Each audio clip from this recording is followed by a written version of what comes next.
আজ বানাচ্ছি সরষে ইলিশ, যেটা ওপার বাংলার খুবই জনপ্রিয় একটি পদ। অনেকেই অনেকভাবে এই পদটি বানায়। আমার বাড়িতে কিভাবে এই রান্নাটি হয় আজ সেটাই আপনাদের সাথে শেয়ার করব।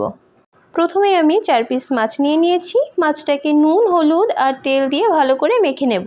কড়াইতে সরষের তেল দিয়ে অপেক্ষা করব গরম হওয়া পর্যন্ত। তেল গরম হলে একে একে মাছগুলো ছেড়ে দেব। খুব কম সময় নিয়ে মাছটা এপিট ওপিট করে ভেজে তুলে নেব। এবার যে মশলাটা এখানে ব্যবহার করব সেটা কিভাবে বানাবেন দেখিয়ে দিই। প্রথমেই মিক্সিতে 2 চামচ সরষে, 2 চামচ পোস্ত, 4টে কাঁচা লঙ্কা আর একটু জল দিয়ে ভালো করে পেস্ট বানিয়ে নেব। এবার ঘন পেস্টটাকে একটু জল দিয়ে পাতলা করব। এবার একটা ছাঁকনির সাহায্যে ছেঁকে নেব। আশা করি এই প্রসেসটা আপনারা বুঝতে পেরেছেন।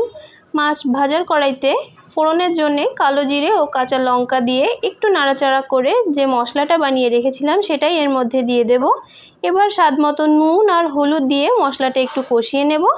এখানে খুব সামান্য চিনি দিয়ে দিয়েছি যাতে সরষের তেতো ভাবটা ব্যালেন্স হয়ে যায়। এবার হালকা ভেজে রাখা মাছগুলো দিয়ে দিচ্ছি। ঢাকা দিয়ে রান্না হতে দেব 2 থেকে 3 মিনিটের জন্য।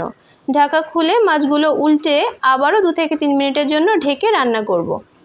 ঢাকা খুলে 2টো কাঁচা লঙ্কা আর সরষের তেল ছড়িয়ে দিলেই রেডি হয়ে গেল দারুণ স্বাদের এই সরষে ইলিশ।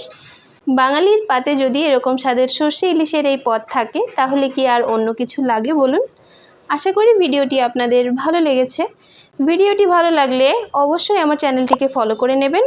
আজ এ পর্যন্ত, দেখা হচ্ছে আপনাদের সাথে নেক্সট ভিডিওতে। ততক্ষণ সবাই ভালো থাকবেন।